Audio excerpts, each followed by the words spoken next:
Ndabashuhuje inshuti zanjye mu izina rya Yesu Kristo. I greet you, dear friends, in Jesus' name. Bahaye ikaze muri uyu mwanya w'izinyigisho zo kuri channel yacu ya Face TV. I welcome you in these teachings that pass through our channel of Faith TV. Imana ibaho umugisha mwe mwatoranije kumva no gukurikirana izinyigisho. May God bless you, those who have given your time to listen to these teachings. Wowe wakoze subscribe, wowe uduha like, uduha comment. May God bless everyone who have subscribed, the one who gives a comment. Nkuko biri muri gahunda y'izinyigisho dutanga hangaha ni inyigisho zo gusubizamo imbaraga abana b'Imana kugira ngo bisobanukirwe icyo bari cyo muri Kristo.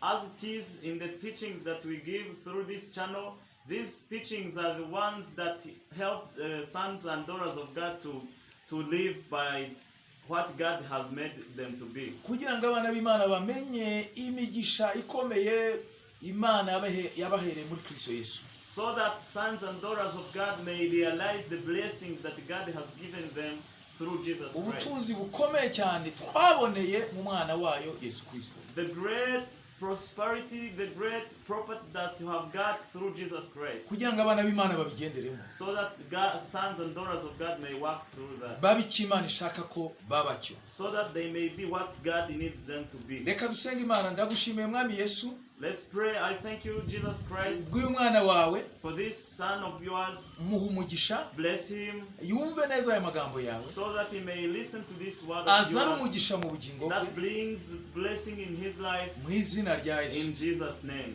Tugiye kuvuga rero ibintu birindwi byo twaboneye muri Kristo Yesu cyangwa abo tubabo muri Kristo Yesu. We are now going to talk about 7 things that you have got through Jesus Christ, or the one whom we are through Jesus Christ. Kuko muri Kristo Yesu hari ibyo twabonye, hari ibyo twagizwe byo muri Kristo Yesu. Because there are things that we have received after receiving Jesus Christ, in Jesus Christ. Hari uburyo bwinshi burenga 20 ndetse bushobora no kurenga 30 ushobora kubona muri Bibiliya ubawe yuri muri Kristo Yesu.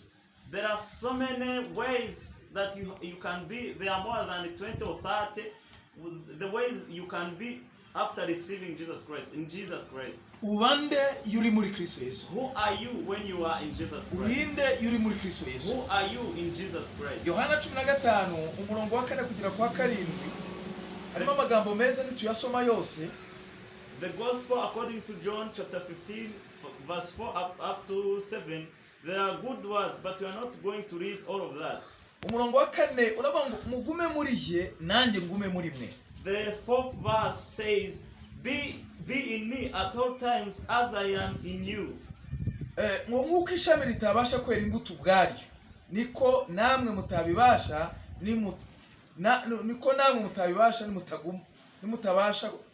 nimutaguma muri je.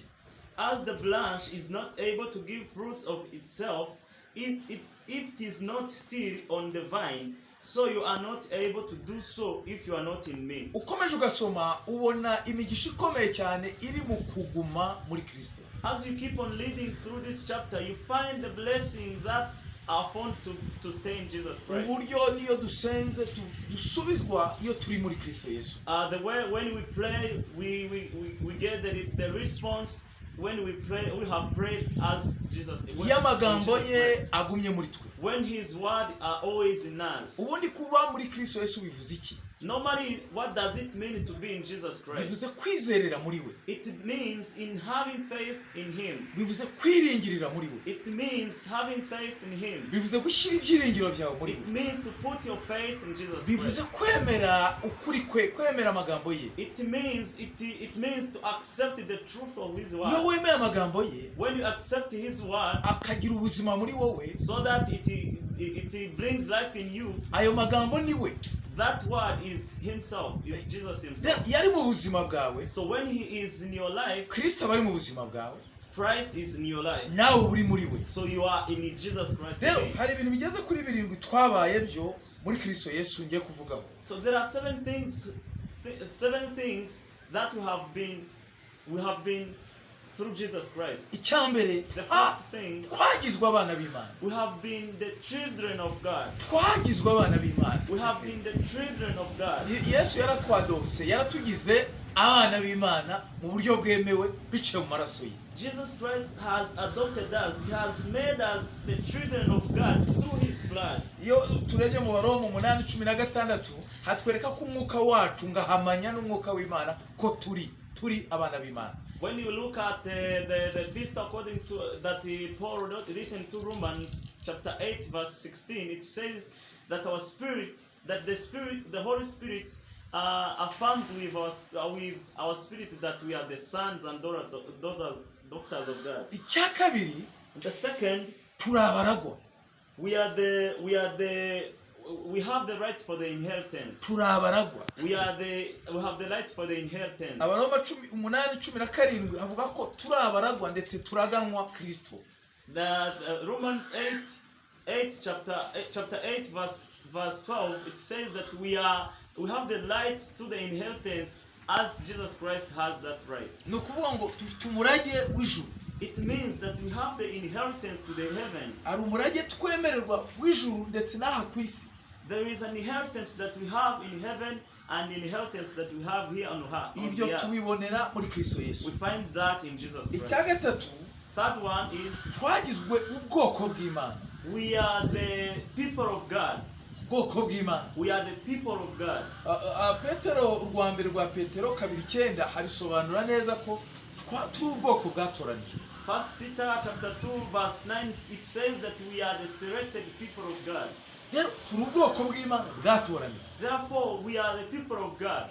Abantu b'Imana. The people of God. Nta bundi bwoko buzahoraho kuri iyi si uretse ubwoko bw'Imana. There is no other people of God or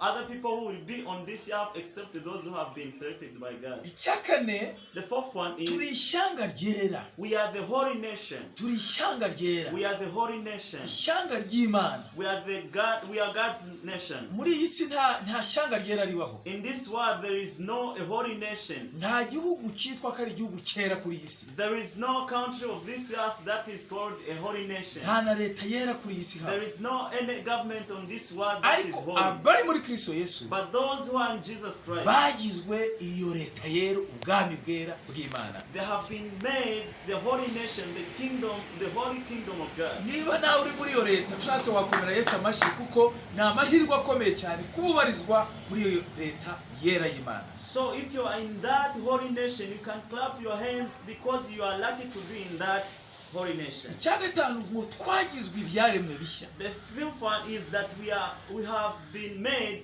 through new creatures. Tubibona mu rw'Abakorinto rwa 2:5-17. This is found in 2 Corinthians chapter 5 verse 17. Ngo uri muri Kristo Yesu wese yabaye icyaremwe gishya. It says that whoever is in Jesus Christ Ngo is a new ibyakera creation. byarashize. The past is lost.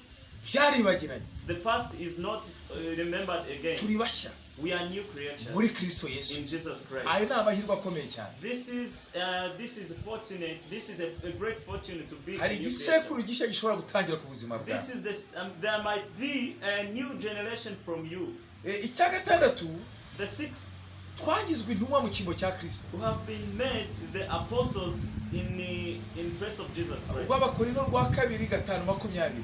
2 Corinthians chapter 5 verse 20. Ngo turi intumwa mu cyimbo cya Kristo. That we are disciples in the place of Imana Jesus ica Christ. muri twe kugira ngo ivugane n'abo mu That isi. God passes through us when He wants to talk to the people of God. Duhagarariye ijuru hano kuri iyi si. We are the ambassadors of the heaven here on this earth. Abo ni abari muri Kristo Yesu. Those are the people who are in Jesus Mbega Christ. amahirwe akomeye cyane. This is a great fortune.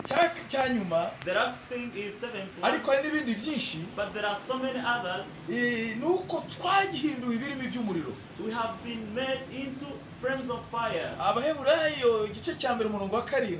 Hebrews chapter 1 verse 7. Ngo Imana ihindura abamarayika bayo imiyaga. It says that God has made His angels into spirits, ariko byagera ku bagaragu bayo, but for his servants, byagera kuri babandi bari muri Kristo, when it reaches to those who are in Jesus Christ, ngo abahindura ibirimi by'umuriro. he made them the frames of fire. Ni ibirimi by'umuriro. The frames of Uri fire. ikirimi cy'umuriro. You are the frame of the Uri fire. ikirimi gitwika. You are the frame that Uri burns. ikirimi gitwika. You are the frame that burns. Watwika You abadayimoni. can burn demons. Watwika ibyaha. You can burn sin. Uri ikirimi You gitwika. are the burning frame of Imana fire. yaguhinduye ikirimi God gitwika. has made you into a burning frame of Niba uri fire. muri Kristo Yesu. If you are in Jesus Christ, Ndakwifuriza kuba muri ubwo I butsinzi. wish you to be in that victory. Ndakwifuriza kugendera muri ubwo butsinzi. I wish you to walk in that victory. Niba uri muri Kristo Yesu. If you are in Jesus Niba Christ, utarazamo nawe, if you are not yet in Jesus Christ, watangira urugendo. you can start your Mu journey izina rya in Yesu. Jesus' name. Mana nkumugisha uyu mwana wawe, God bless this son of umugirire yours. neza, Bless him agendere muri ubu so butsinzi that he may walk through this victory bw'ibyo watugize byo of what you've made us to muri be Kristo Yesu. in Jesus Christ. Amen. Amen.